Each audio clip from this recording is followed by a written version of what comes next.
Le problème des chrétiens, c'est qu'ils ne valorisent pas Dieu. Donc, quand quelqu'un qui n'est pas chrétien va leur dire, oui, mais moi j'ai ça, ils sont là, ah ben oui, c'est vrai. Moi, j'ai rien, j'ai que Dieu. Et nous qu'est-ce qu'on fait? On prie, c'est qu'il n'y a que Dieu, quoi. Ça vaut quoi, ça? C'est ce que nous disons. Et regardez les gens dans le monde, ils ont les vraies choses qui ont de la valeur. Ils ont ça, ils ont ça, ils ont ça, ils ont ça. Et nous, bon, nous on va à l'église et nous on prie. En d'autres termes, nous on n'a que Dieu, ce petit Dieu-là qui ne vaut pas grand-chose. Les gens ne le disent pas, mais c'est ce qu'ils pensent.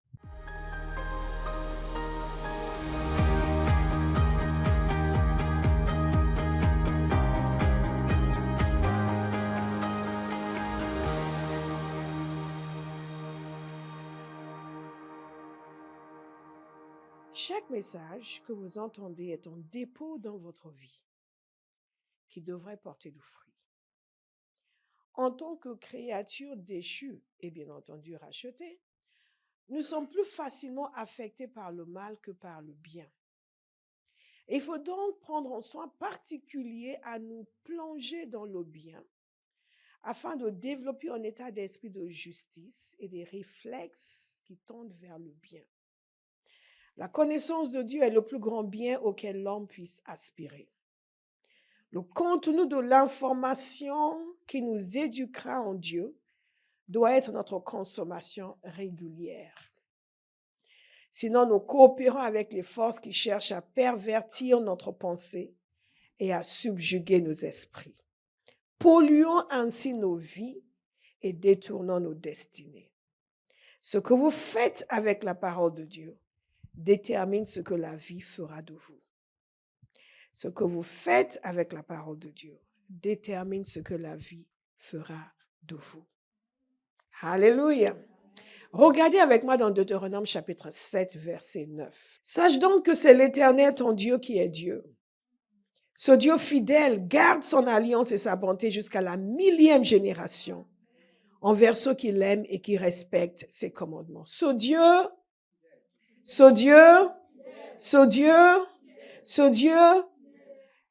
fidèle garde son alliance et sa bonté. Il ne fait pas preuve d'une bonté ponctuelle. Il ne fait pas une alliance provisoire. Écoutez attentivement. Il garde son alliance et sa bonté jusqu'à la 1000e génération envers ceux qui l'aiment et qui respectent ses commandements. Il y a déjà quelqu'un qui a l'intention d'avoir des enfants et qui en a déjà, qui doit d'ores et déjà consacrer sa vie à aimer Dieu et à respecter ses commandements. Beaucoup de nos sujets de prière n'auront pas lieu d'être si nous avions cette attitude. La parole de Dieu nous dit également dans notre psaume, le psaume 100 que nous avons lu déjà ce matin, l'Éternel est bon, sa bonté dure éternellement et sa fidélité. Sa fidélité.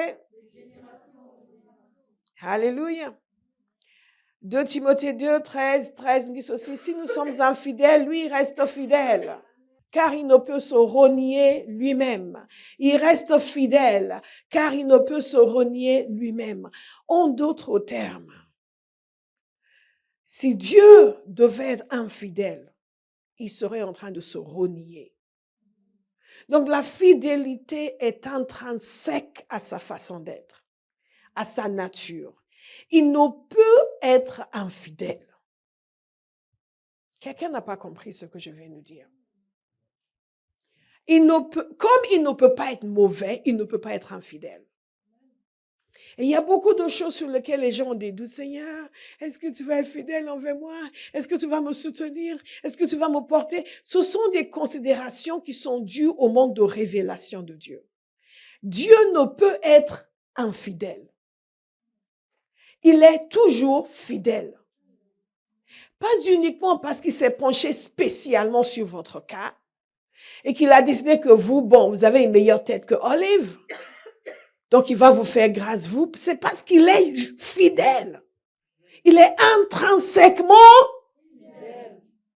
Comme je vous dis toujours, il y a des gens, ouais, Seigneur, est-ce que tu m'aimes? C'est une question que je ne pose jamais. il faudra que Dieu fasse une exception pour ne pas vous aimer. Est-ce que vous me suivez? Et quand nous connaissons le Seigneur, nous nous débarrassons de toutes ces considérations qui n'ont rien à voir et nous pouvons poursuivre une bonne relation avec lui. Est-ce que vous savez que les gens qui vont aller en enfer, Dieu les aime? Donc la question n'est pas de savoir si Dieu est fidèle, si Dieu nous aime. La question est de savoir si nous sommes fidèles et si nous l'aimons. Il ne peut se renier lui-même. Dit Dieu est fidèle. Dieu est fidèle. Dieu est fidèle. Et quand on parle de fidélité, si vous regardez dans l'Ancien Testament, le mot le plus usuel pour la fidélité vient de la racine d'un mot émet. Et ce mot, en réalité, est très intéressant parce que c'est là aussi que découle le mot Amen que nous disons. Vous savez ce que ça veut dire Amen? C'est vrai. C'est la vérité. Qu'il en soit ainsi. Que c'est ainsi, c'est la vérité. C'est une déclaration de vérité. Vous me suivez? Et ce mot émettre veut dire ce qui est vrai, ce qui est solide, ce qui est immuable. Et c'est pour cela qu'on utilise ce même mot pour vrai. Est-ce que vous me suivez? Parce que ça veut dire ce qui est constant, ce qui ne change pas. Et quand on parle du fait que Dieu est émettre, ça veut dire que Dieu est vérité. Il ne change pas, il est constant. Notez ce mot constant. Et quand je commençais à préparer ce message, le mot que le Seigneur a déposé dans mon esprit, avant même d'aller chercher ici et là, fouiller, étudier, c'est ce mot constance. Dites constance. Constance. Il est constant. Il est constant dans son amour. Dans tout, il est constant. Et quand il donne des promesses, il n'arrive pas en cours de route. Ah, finalement, je peux pas. Pourquoi j'ai repensé la chose? Non, je ne vais pas le faire. Est-ce que ça vous est déjà arrivé? Que les gens vous fassent miroiter des choses grandes. Et en cours de chemin, tu sais, j'ai réfléchi, je pense, non, finalement, je ne vais pas pouvoir. Et c'est cette impression que beaucoup de gens ont concernant Dieu. Parce que c'est notre expérience quotidienne. Et je me souviens une fois, je vous avais expliqué que rien dans notre expérience ne nous a préparés pour connaître Dieu. Parce que l'expérience que nous avons des humains est aux antipodes de ce que Dieu est. Donc souvent, les gens vont faire des promesses, ils ne vont pas les tenir. Ou souvent, les gens vont vous aimer aujourd'hui, ils vont vous désaimer demain. Et c'est tellement inconstant, fluctuant, changeant. Ils vous recrutent aujourd'hui, ils trouvent que vous êtes la chose la plus merveilleuse qui soit. Pendant 2 ans, vous êtes la perle de cette entreprise.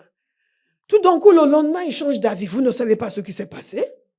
Il m'a offert un cadeau pour me dire que j'étais le meilleur salarié ici. Tout d'un coup, maintenant, je suis devenu mauvais. Et les gens changent, ils sont inconstants. Ils vous vouent en amour extraordinaire. Oh, pasteur, c'est mon église. À moi, de toute façon, c'est ici. Moi, c'est ici. Moi, c'est pour la vie. Vous êtes mon pasteur. 2 semaines après, vous ne le voyez plus. Dites inconstance. Mais Dieu est l'opposé. Donc, si nous voulons connaître le Seigneur, il faut faire un effort pour le connaître. Parce que nous avons été formatés différemment. Notre expérience avec les humains ne nous a pas préparés pour connaître Dieu. Alléluia. Alléluia.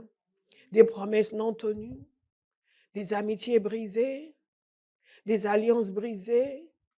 Le jour du mariage, c'est pour la vie.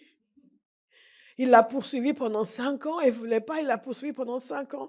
Et c'est, mon amour, ma chérie, tu as accepté ma main. 3 ans après, il la trompe. Dites inconstance. Mais Dieu est l'opposé. Il est constant.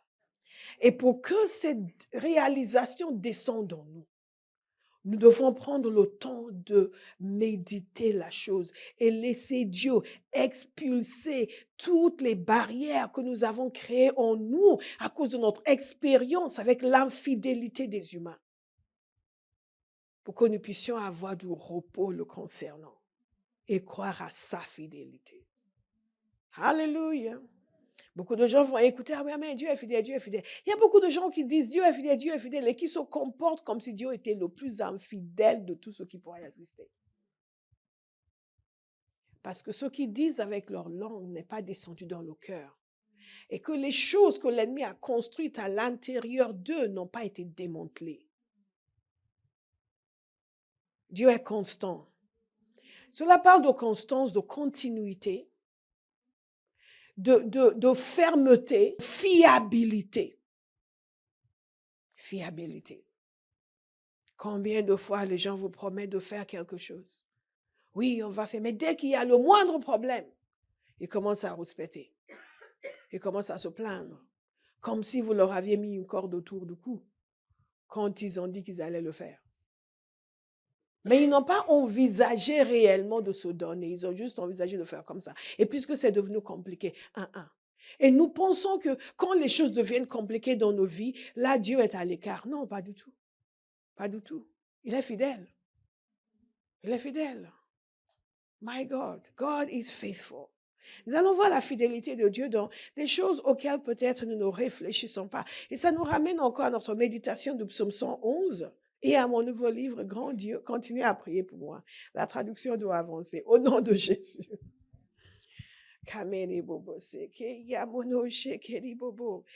Une certaine prévisibilité.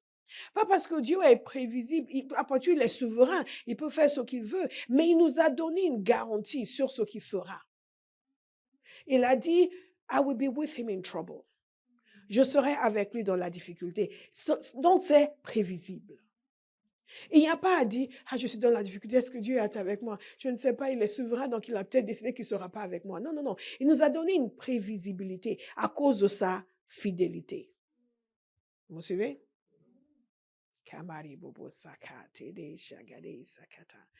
Et cela veut dire aussi la loyauté. Dieu est loyal envers les siens. Quand vous marchez avec Dieu au fil des ans, vous allez comprendre que Dieu est loyal envers les siens. Il ne va jamais vous jeter au chien. Jamais. Une des plus grandes joies que j'ai dans la vie chrétienne, une des plus grandes assurances que j'ai dans la vie chrétienne, c'est que Dieu est loyal. Alléluia. Il est loyal envers les siens. Et donc, peu importe qu'il se retourne contre vous, si vraiment vous marchez avec Dieu, sa solidité, vous la sentirez. Vous sentirez que non, it doesn't matter. Jesus is with me. Hallelujah. Pour ceux qui se font prier pour prier, vous passez à côté. En toute honnêteté, vous passez à côté. Vous êtes en train de réduire la qualité de votre vie et assujettir votre vie aux aléas de l'existence humaine et aux aléas des humeurs des hommes. Parce que quand vous ne priez pas, ça c'est une parole pour quelqu'un, quand vous ne priez pas, vous ne connaissez pas vraiment le Seigneur. Vous n'avez pas les mauvaises structures intérieures qui sont démantelées et de nouvelles structures d'assurance créées à l'intérieur de vous. Par conséquent, à chaque fois que le vent tourne, que les gens qui vous aimaient ne vous aiment plus, vous êtes plombé. À chaque fois que les gens qui vous ont juré fidélité vous quittent, vous êtes plombé. À chaque fois que les situations changent, vous êtes plombé. Et vous, Seigneur, aide-moi.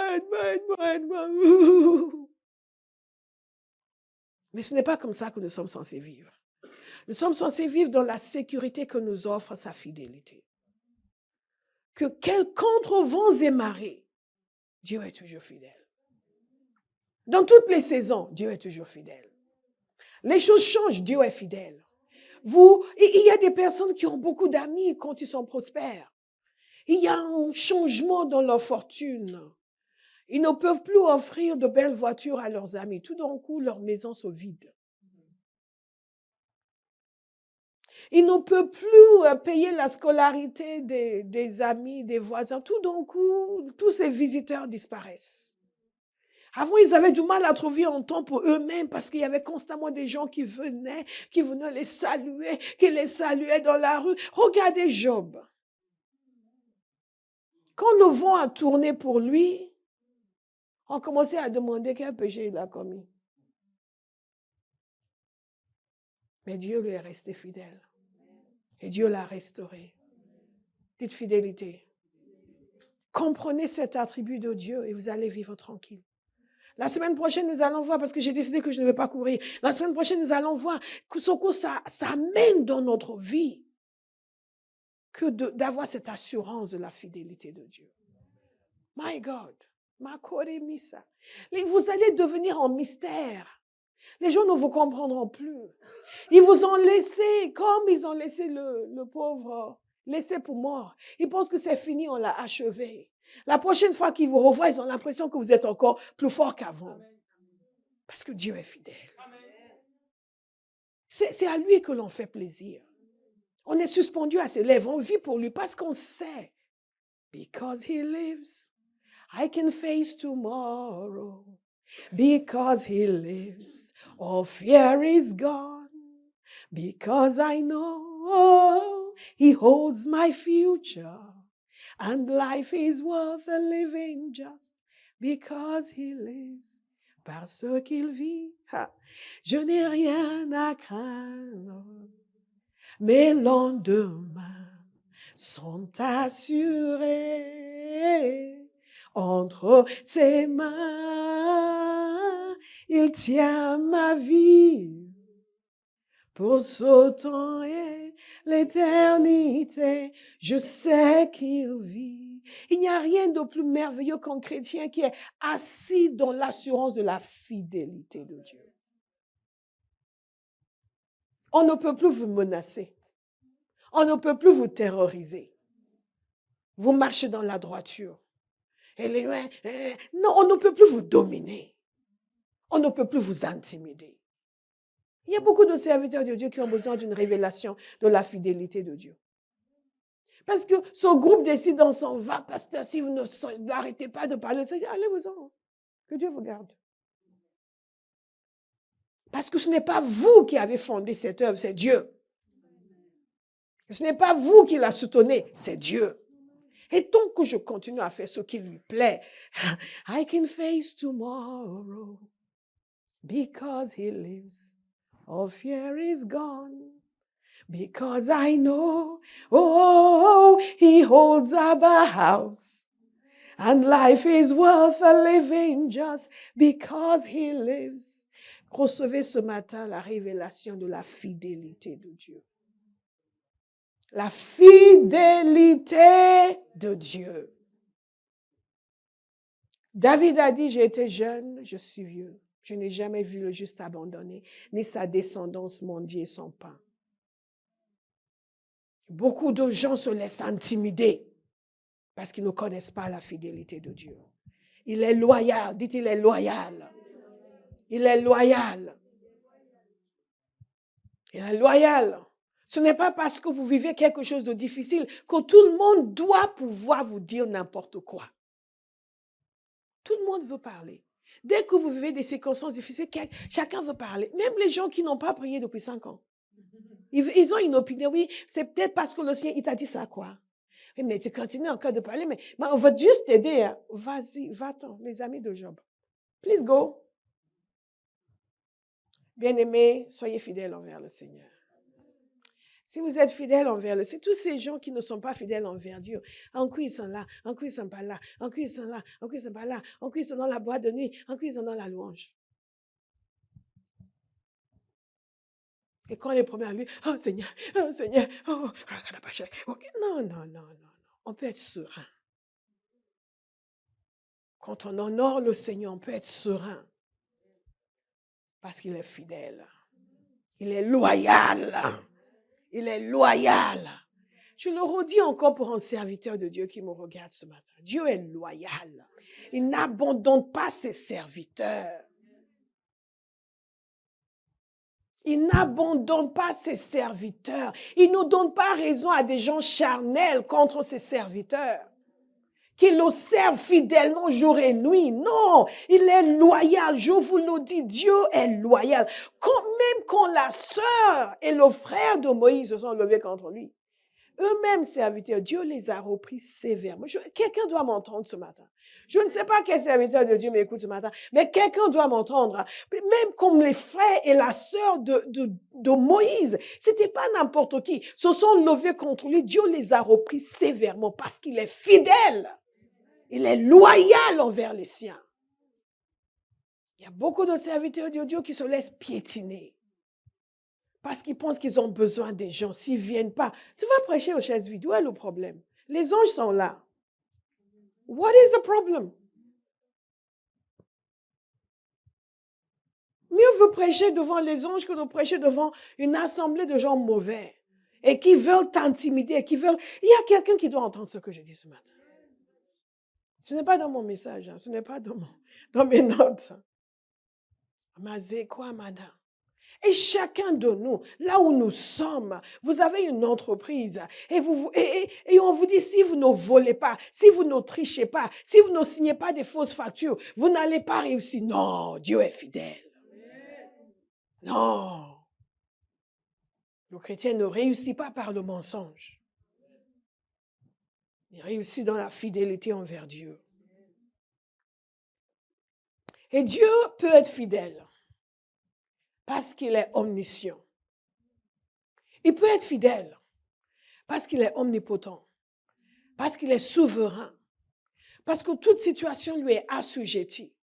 Il ne va jamais revenir pour dire, oui, je voulais t'aider, mais je ne pourrais pas, je suis désolée. J'ai quelques soucis en ce moment. Oui, je voulais t'aider, mais je ne comprends plus très bien ton problème, en fait. Je pensais que c'était ça, mais finalement, ce que tu me racontes là, c'est, je ne sais pas comment je pourrais le faire. Non, il est omniscient. Il est omnipotent. Il est souverain.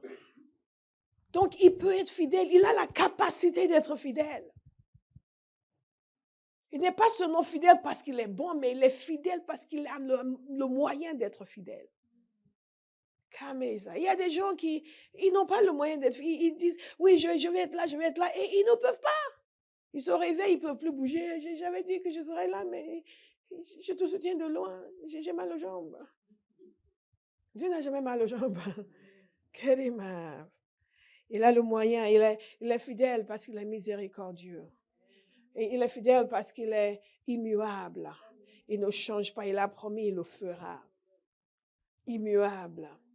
Et ce qui est merveilleux aussi, c'est il est fidèle à cause de ces choses, mais tous ces attributs aussi, il les manifeste dans la fidélité. Est-ce que vous comprenez? En d'autres termes, quand on dit que Dieu est bon, et nous allons voir cela si Dieu le veut la semaine prochaine, dans la semaine d'après, quand on dit que Dieu est bon, il n'est pas bon en peu. Il n'est pas bon de temps en temps. Il est fidèle dans sa bonté. Il est constant dans sa bonté. J'ai bénéficié de sa bonté quand je me suis convertie.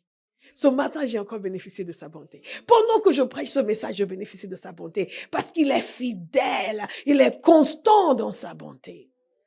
Tous ces attributs sont encore amplifiés parce que nous comprenons sa fidélité. Dieu est amour. Mais il ne m'a pas aimé hier seulement, et même encore aujourd'hui, et même demain. Il est fidèle dans son amour. Oh, God is good. Dieu est miséricordieux. Mais il n'est pas ponctuellement miséricordieux. Il est constant dans la miséricorde. Alléluia. Et c'est pour cela que nous parlons du fait que chaque jour, ses bontés se renouvellent.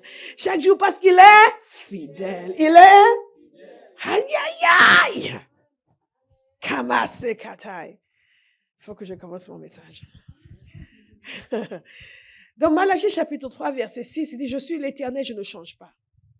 Et vous, descendants de Jacob, vous n'avez pas été détruits. Nous avons parlé de ce verset lorsque nous avons étudié son immutabilité. Son immuabilité. Immutabilité. Son immuabilité. Mais cela se réfère aussi à sa fidélité. Il ne change pas. Il est constant. Toujours bon. Toujours fidèle envers moi. Tu as toujours pourvu pour moi. Grande est ta miséricorde pour moi. Grande est ta grâce. De temps en temps, bien-aimés, quand vous avez des problèmes, au lieu de lui parler de vos problèmes, parlez-lui de sa fidélité. Parlez-lui de la dernière fois qu'il est intervenu en votre faveur. Regardez avec moi dans Jérémie 31, verset 35.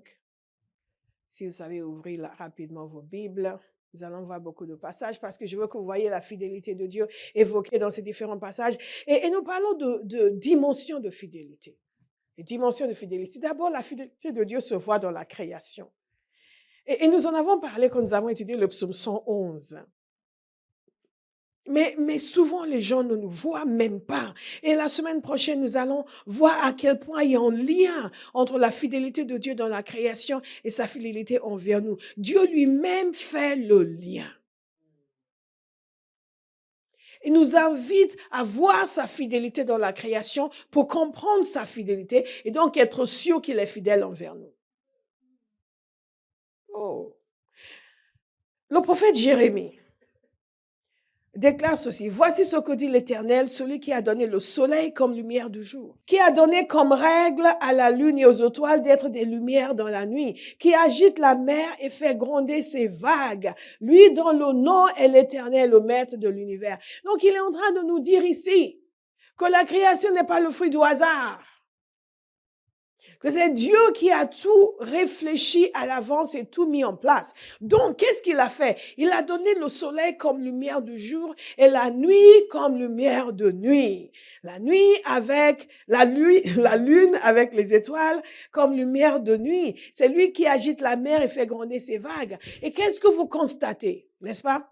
Vous constatez que Dieu donne le soleil comme lumière de jour les vendredis, samedis et dimanches. Et le reste du temps, il donne le soleil comme lumière de l'après-midi ou de soir. Non? Non. Qu'est-ce que vous constatez? C'est toujours le soleil, comme lumière du jour. Tous les jours, le soleil se lève. Tous les jours, le soleil se couche. Tous les jours, la lune apparaît. Tous les jours, nous voyons les étoiles. Ça s'appelle constance. Constance. Je sais que vous ne vous posez même pas la question. Vous pensez que ça va de soi. Mais il y a quelqu'un qui l'a posé. C'est ce que le prophète Jérémie nous dit. Il y a quelqu'un qui l'a conçu et qui l'a posé et qui fait en sorte que ça continue. Nous avons parlé de quoi? Continuité. Et c'est ce que Jérémie veut que nous comprenions. Il a défini pour toujours que le soleil sera lumière du jour.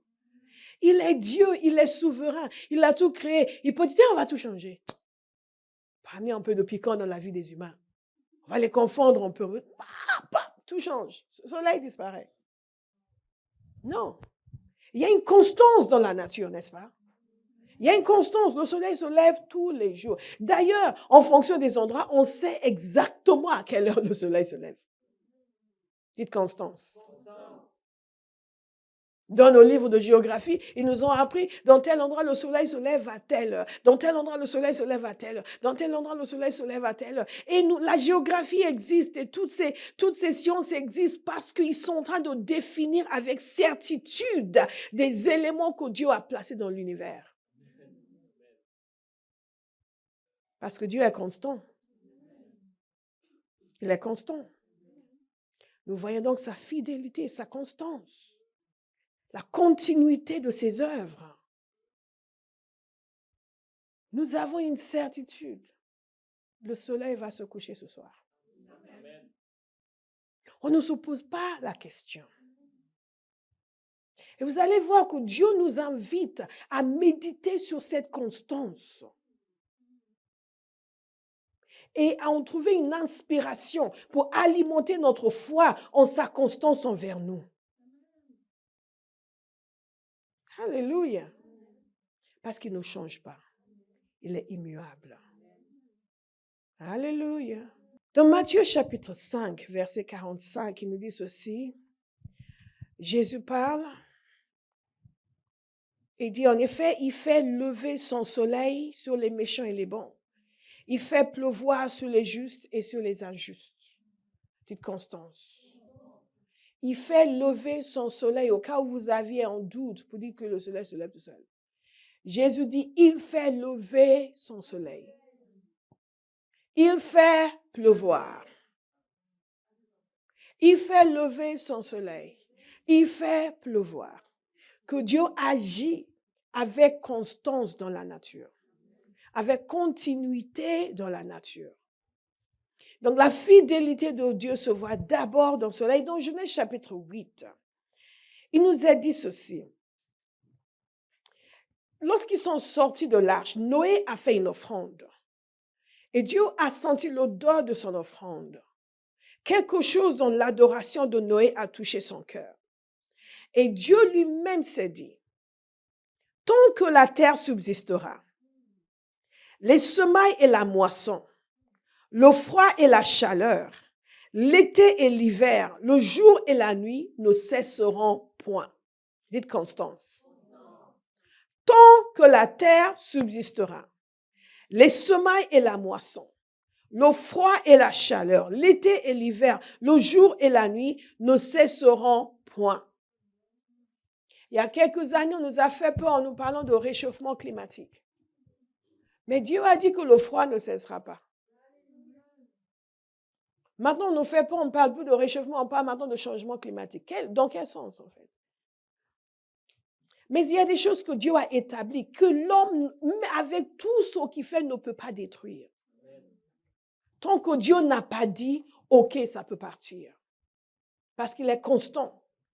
Et la terre lui appartient. Le psaume, ça ne veut pas dire qu'il ne faut pas faire le tri de vos déchets. Ah ben, on jette n'importe où, la terre appartient à Dieu. Non, non, non, non. Je ne sais pas, on appelle à l'irresponsabilité. C'est simplement pour nous dire de garder la tête froide. Le psaume 119, verset 89 nous dit ceci. Ta parole éternelle est pour toujours établie dans le ciel. Ta fidélité dure de génération en génération. Tu as fondé la terre et elle subsiste. Elle subsiste.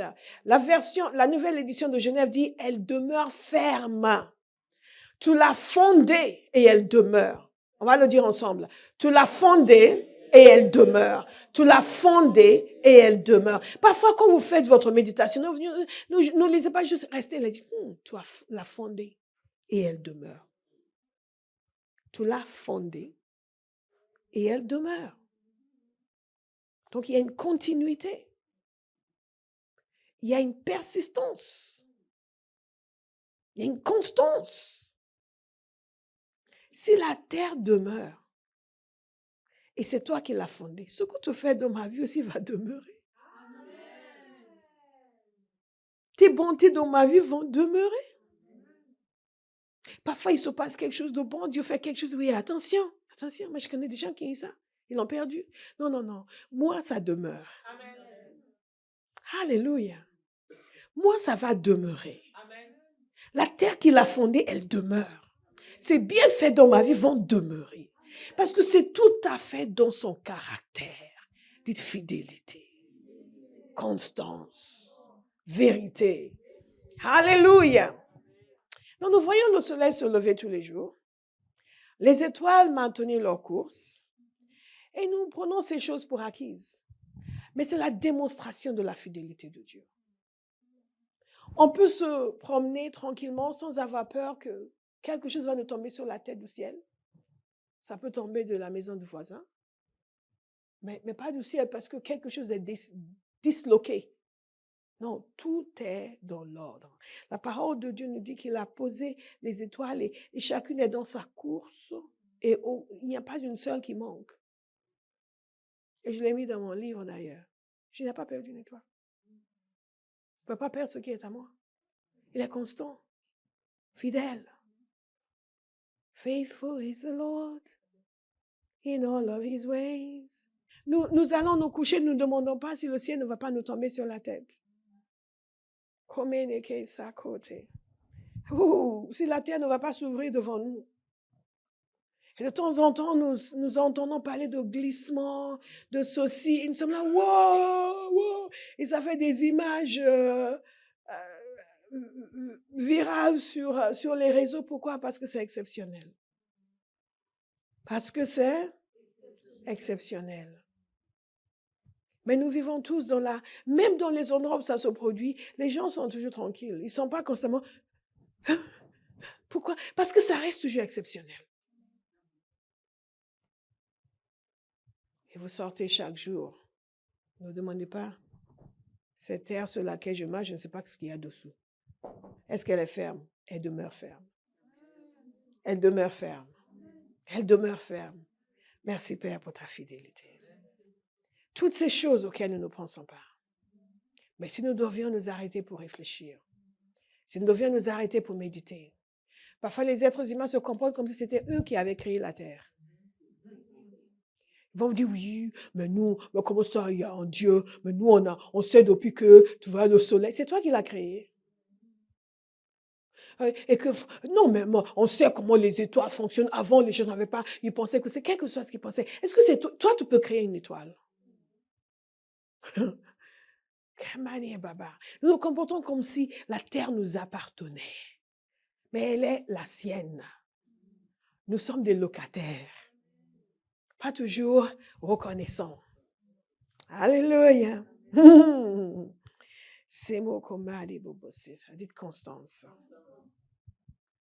Dans Genèse chapitre 9, verset 11, il a fait une déclaration puissante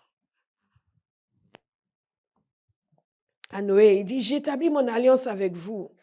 Aucune chair ne sera plus exterminée par les eaux du déluge. Il n'y aura plus de déluge pour détruire la terre. Et Dieu dit, c'est ici le signe de l'alliance, il a fait un signe. Au verset 13, j'ai placé mon arc dans la nuit et il servira de signe d'alliance entre moi et toi. Il a pris un engagement qu'il n'y aura plus jamais de déluge. Donc, quand on nous dit que oui, la terre sera bientôt envahie par l'eau, nous, on sait qu'il n'y aura plus jamais de déluge. Et les gens vont avoir peur. Ils vont, non, non, non. Il a dit qu'il ne va plus jamais envahir de déluge sur la terre. Et la terre ne sera jamais engloutie par l'eau. La terre sera consumée par le feu. Dieu l'a dit, mais il a dit qu'il n'en verra plus jamais de déluge. Et quand vous comprenez ces choses, vous êtes tranquille. Alléluia. Ce que Dieu nous donne avec sa fidélité, c'est la prévisibilité des résultats. Vous savez une chose, c'est que si vous sautez, vous allez redescendre. Il a établi des lois dans la nature. Vous jetez dans un immeuble de 5 étages, vous allez vous retrouver par terre. Ce sont des lois. Nous pensons, oui, c'est normal, mais ce sont des lois et c'est Dieu qui les a établies pour assurer une constance et une régularité. Parce que c'est inhérent à sa nature d'assurer la constance et la prévisibilité. Ah bon? Je pensais qu'on ne sait jamais. Si, il y a des choses qu'on sait. Il a dit, je serai avec toi dans les difficultés. On le sait. Je te bénirai, je te multiplierai, on le sait. Comment il va le faire, on ne sait pas. Mais qu'il le fera, on le sait. Que quand les choses sont compliquées, il sera présent, on le sait. Il y a une prévisibilité. Cette prévisibilité qu'il a établie dans la nature, elle est le reflet de son caractère, de sa fidélité et de son désir de donner une sécurité à sa création. Donc, dans notre relation avec lui, on doit comprendre, Dieu veut que vous soyez sécurisés. Pas vous lever chaque jour, petit, je ne sais pas, est-ce que Dieu est content de moi aujourd'hui? Vous êtes peut-être fâché? Oh, je ne sais pas, tu sais, moi j'ai un problème de condamnation. J'ai un problème de... Mais le Seigneur t'a parlé, il a dit qu'il t'aime, je sais, il l'a dit hier, mais je ne sais pas si aujourd'hui, il est constant. Il est constant. Il est constant. Il est constant. La semaille et la moisson. Vous sommez, vous allez moissonner. Alléluia. Vous êtes agriculteur, vous sommez, vous allez moissonner. Quand il ne moissonne pas, c'est une exception. Il y a une sécheresse, il y a un problème avec la terre, c'est une exception. Mais tous les jours, des centaines de millions d'hommes et de femmes sèment et moissonnent. Ça, c'est la constance de Dieu. C'est la constance de Dieu. Ne prenez rien pour acquis. Tout ce que vous voyez dans la création, que cela soit une source d'émerveillement pour vous. Votre foi va grandir. Votre foi va grandir. Un homme plante une semence, une femme devient enceinte. Qu'est-ce qui va se passer? Un enfant va sortir. Constance. Elle ne va jamais accoucher d'un ballon. On ne se pose pas la question pour dire est-ce que c'est un singe qui va sortir. Tout ce que nous considérons comme étant la vie normale est le résultat de sa fidélité. De nous donner la prévisibilité quant aux résultats que nous allons obtenir. Idem dans notre relation avec le Seigneur. Vous méditez la parole, vous allez moissonner la révélation parce que Dieu est fidèle. Vous ne méditez pas la parole, vous allez moissonner la destruction parce que Dieu est fidèle.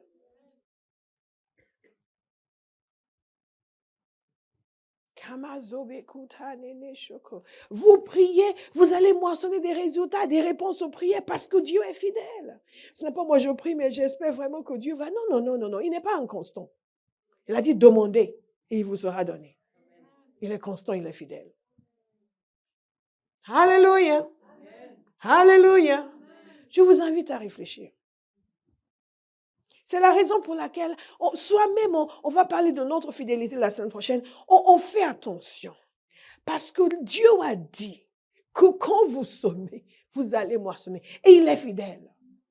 Donc, vous semez la méchanceté, vous allez moissonner la destruction. Parce que Dieu est fidèle.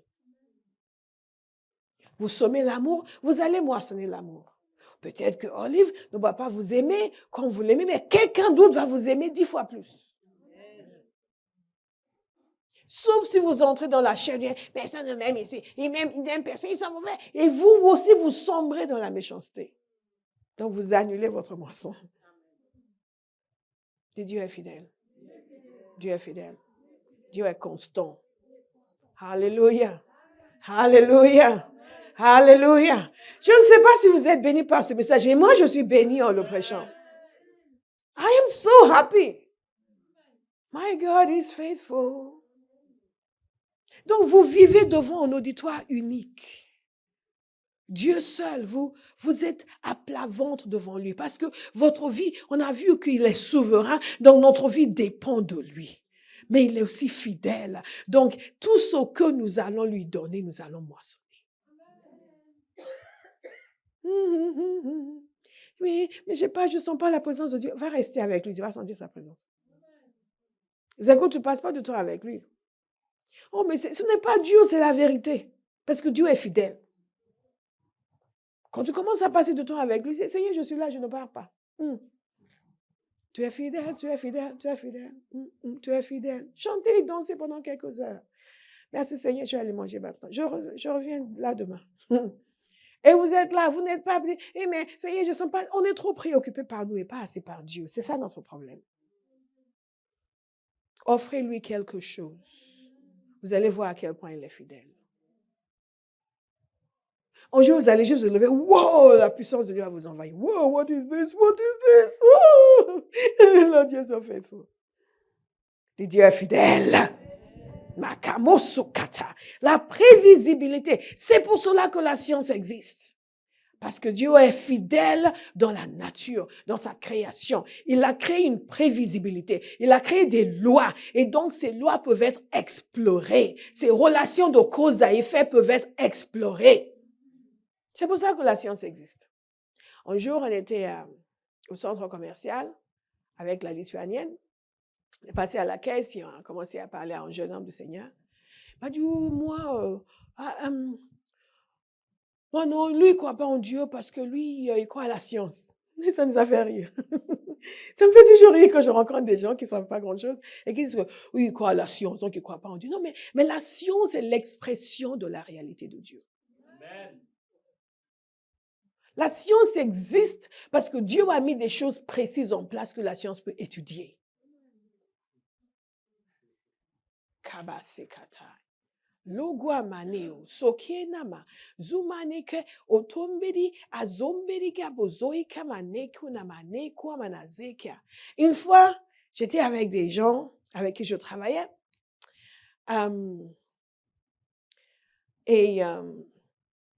Qui disaient, oui, mais quand même, les gens qui me connaissaient bien ne me posaient plus ces questions, mais ces gens-là ne me connaissaient pas bien.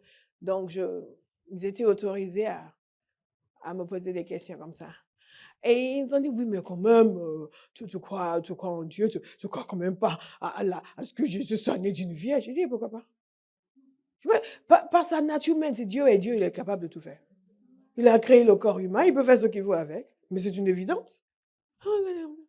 Oui, mais la science... Je dis, mais écoutez, la science étudie ce qui existe. La science n'amène rien à l'existence. La science utilise toujours quelque chose pour créer quelque chose. Il y a toujours une matière qui leur est donnée. Il y a toujours quelque chose. Toujours quelque chose. Ah! Même notre chère intelligence artificielle qui est en train de faire des vagues en ce moment. Ce sont des systèmes qui sont formés sur la base d'une foultitude de données existantes. C'est vrai que ça peut ressembler à de la magie. Mais ce n'est pas de la magie. Alléluia. Dieu est fidèle. Il est constant. Ses œuvres sont constantes. Elles sont durables. Elles sont permanentes. Il a établi la terre et elle demeure ferme. Tout ce que Dieu fait dans votre vie va demeurer ferme. Donc, vous savez que quand il n'y a pas de constance, quand quelque chose change, ce n'est pas parce que Dieu a voulu le changer, c'est parce que nous avons décroché. Donc, la première dimension de la fidélité de Dieu, c'est dans la nature. La deuxième dimension de la fidélité de Dieu, c'est dans la rédemption. Je vous encourage, tous ceux qui n'aiment pas l'Ancien Testament, à vous plonger dans la lecture de l'Ancien Testament. Quand vous lisez l'Ancien Testament avec des yeux nouveaux, avec le désir plutôt qu'avec un sens de devoir, vous allez être épaté par la fidélité de Dieu. Et la parole de Dieu nous dit que toutes ces choses qui sont écrites nous ont été écrites pour nous servir d'exemple. Donc, que nous apprenions de ces exemples.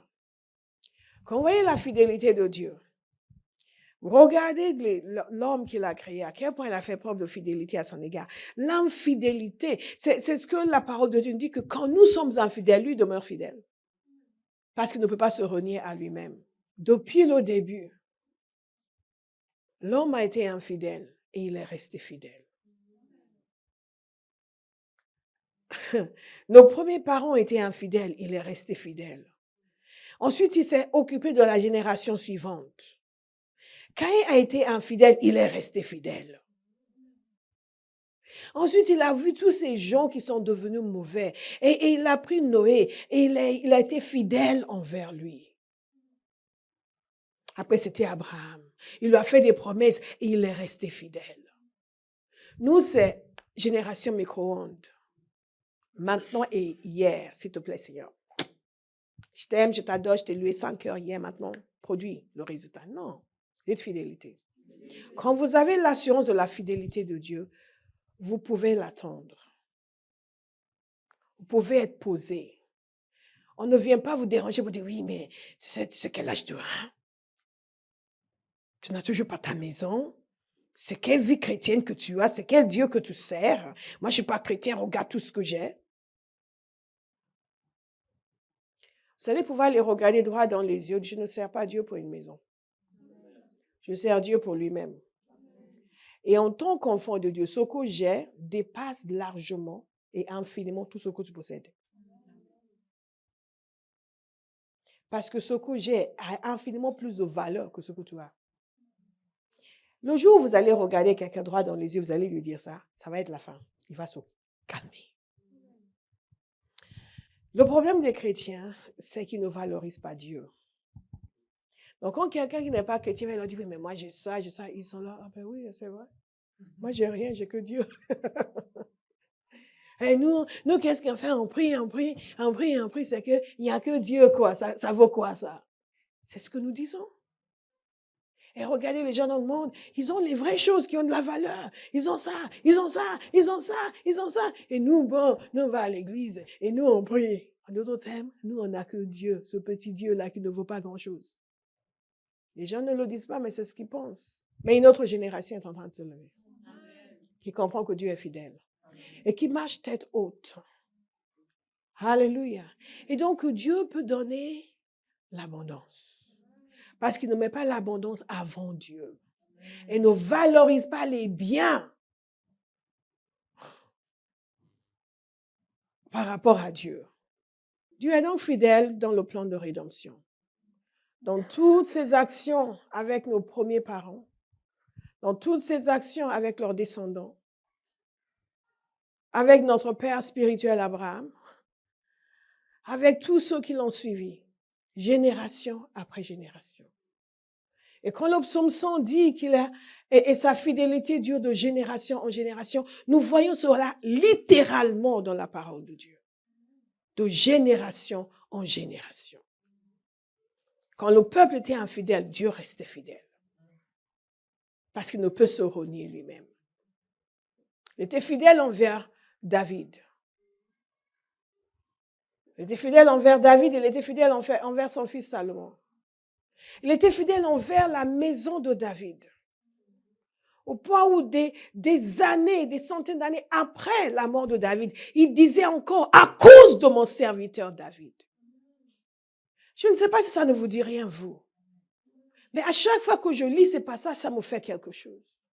Je dis, Père, moi aussi, je vais être fidèle. Quand on peut marcher avec Dieu, avec ses imperfections, au point où Dieu va continuer à témoigner de la fidélité envers ses descendants qui, eux, ne sont pas fidèles. Combien de fois il aurait pu arrêter la royauté dans Juda, mais à chaque fois il disait, à cause de mon serviteur David. Dieu est fidèle. Il est loyal. Les gens qui ne s'identifient pas avec le Seigneur, les gens qui ont peur de se tenir pour Dieu, ils ne savent pas ce qu'ils ratent. Surtout aujourd'hui où la société est devenue si hostile envers les chrétiens. Ils veulent nous imposer à aller dans leur sens. Vous devez vous lever comme un homme et une femme de Dieu et dire, ah non, oui, mais vous êtes secteur. Tu peux penser ce que tu veux. Nous sommes fidèles à notre Dieu. Point.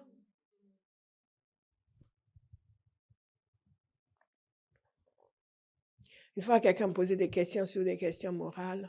Oui, je ne continue pas, enfin, je ne suis pas en faveur. Mais est-ce que, ok, d'accord. Mais tu es vraiment quelqu'un de super gentil, mais avec ta jeune, mais tu frôles quand même l'intolérance pour toi. Pas pour moi. Pour moi, ça s'appelle la droiture. I don't answer to you. You're not my God. Non, je n'ai pas de compte à te rendre. Tu n'es pas mon Dieu. Je vais rester fidèle envers Dieu. Pas me laisser balayer par vos bêtises. Partout où nous sommes, bien-aimés, soyons fidèles envers le Seigneur. Parce que Dieu honore ses serviteurs. Quand les vraies situations de la vie viennent, tous ces gens que vous suivez, ils ne pourront rien pour vous. Au contraire, ce sont les premiers à vous cracher dessus. Il n'a pas dit qu'il était chrétien, pourquoi il y a tout ça? Moi, je n'ai pas le temps. Oh, vous les avez suivis pour vous éloigner du Seigneur. Parce que vous voulez leur approbation. God punish the devil. Que Dieu vous donne la force intérieure, la capacité de résister à la pression, de vous tenir pour lui au milieu d'une génération perverse.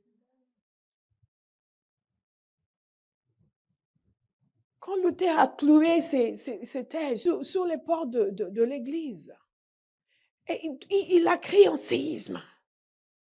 Et quand ils ont voulu le faire changer, il a dit non, this is where I stand. C'est là où je me tiens. Je ne bouge pas. Dieu a besoin de chrétiens dans notre génération qui vont être fidèles envers lui. Qui vont dire, nous ne changeons pas d'opinion pour aller dans votre sens. Nous allons suivre notre Dieu et être fidèles à sa parole. C'est ce que les 3 garçons hébreux ont fait face à Nebuchadnezzar. Et vous savez quels étaient les résultats? Dieu était fidèle. Dieu a montré sa fidélité dans la rédemption. Il a montré sa fidélité dans l'histoire de la rédemption. Nous l'avons vu continuellement, même quand il les a envoyés en exil, c'était encore sa fidélité. Il a donné une promesse, vous allez revenir. 70 ans par Jérémie, vous allez revenir. Même au moment où il les envoyait. Et 70 ans après, il a éveillé l'esprit de Daniel pour commencer à consulter les livres. Pour se dire, mais le temps s'est écoulé. Il est temps pour le peuple de Dieu de retourner. Et il avait cette assurance que ça devait se faire. Pourquoi? Parce que Dieu est fidèle. 70 ans après. Et vous dites, ça fait 10 ans que j'ai pris pour ça. Non, je ne vous dis pas que tout doit prendre du temps. Mais il y a des choses, Dieu a défini le temps où ça doit se faire. C'est comme si la petite disait maintenant, oh, j'ai toujours pas ma licence, ça prend du temps. Ce n'est pas le temps pour la licence. N'est-ce pas? Hallelujah. God is good. God is good. God is good. Le plan de la rédemption, dans la sortie de l'Égypte, on voit sa fidélité. Il a tout fait pour les libérer. Vous avez vu tout le mal que Dieu s'est donné pour les libérer? Il a tout fait pour les libérer et ils sont sortis. Il leur a donné la terre qu'il avait promise parce qu'il est fidèle. Dites, il est fidèle. Il est fidèle. Il les a envoyés en exil parce qu'il est fidèle. Il les a ramenés de l'exil parce qu'il est fidèle. Ils sont revenus à cause de sa fidélité. Ils ont reconstruit le temple à cause de sa fidélité. En dépit de toutes les attaques, de toutes les invasions, il a donné la promesse, génération après génération, que le Messie allait venir. Et un jour, une jeune femme a reçu la visite d'un ange. Parce que Dieu est fidèle. Parce que Dieu est fidèle. Et quand vous méditez sur cela, vous voyez votre vie différemment. Vous cessez de penser que ce microcosme qu'est votre existence, c'est tout ce qu'il y a. Vous commencez à voir le caractère de Dieu, sa fidélité dans tout ce qu'il a fait. Et ça devient une évidence pour vous qu'il est fidèle envers vous aussi. Dites à quelqu'un, tu n'es pas une exception à sa fidélité. Alléluia! Et Jésus est venu. Quand les temps se sont accomplis, Jésus est venu. Jésus a manifesté, il a personnifié la fidélité de Dieu sur la terre. Il a personnifié la fidélité de Dieu sur la terre. Il pouvait décider de ne pas aller à la croix, mais il est allé à la croix parce que Dieu est fidèle. Tout ce qui a été dit le concernant ont été accomplis parce que Dieu est fidèle. Ooh, this is good. Et Dieu avait donné la promesse. Et Jésus avait annoncé à ses disciples qu'il sera ressuscité. Il est mort. Il a été ressuscité parce que Dieu est fidèle. Et la parole de Dieu nous dit que cette puissance qui a ressuscité Jésus entre les morts, cette puissance maintenant agit en nous. Parce que Dieu est fidèle. Parce que Dieu est fidèle. Il est constant et il fait ce qu'il dit. Alléluia. Dites Constance et il fait ce qu'il dit. Constance et il fait ce qu'il dit. Il fait ce qu'il dit. Il fait ce qu'il dit. La parole de Dieu nous dit que Jésus est l'agneau offert en sacrifice. Apocalypse 13, verset 8. Offert en sacrifice et ce dès la création du monde. Offert en sacrifice dès la création du monde. Mais un jour, il est venu sur cette terre. Et rien n'a arrêté le programme. Parce que Dieu est fidèle. Donc, un jour, vous êtes venu. Vous avez dit, Seigneur, pardonne-moi mes péchés, je te donne ma vie. Et il vous a sauvé. Parce que Dieu est fidèle. Et vous allez dire aux gens, viens à Jésus, donne-lui ta vie, il va te sauver. Et vous en êtes sûr? Vraiment? Qui en est sûr ici? Vous en êtes tous sûrs? Comment vous pouvez en être sûr? Parce que Dieu est fidèle. Toi, tu n'en es pas sûr? Hein? Si? Tu en es sûr, Emmanuel? Tu en es sûr? Elle n'est pas sûre. Sûr? Sûr? Sûr? Pourquoi? Parce que Dieu est fidèle. Parce qu'il l'a dit et il le fait. Donc, pourquoi vous vous inquiétez? Parce qu'il l'a dit et il le fait. Ce qui veut dire que si on veut marcher dans l'assurance, tout ce qu'on a besoin de savoir, c'est ce qu'il a dit. Parce qu'il est fidèle. La raison pour laquelle nos vies doivent être basés sur sa parole. Nos cœurs, nos pensées doivent être remplis de sa parole. Et dès lors où nos cœurs, nos pensées sont remplis de sa parole, nous savons qu'il l'a dit et qu'il le fera. Remercions le Seigneur. Alléluia.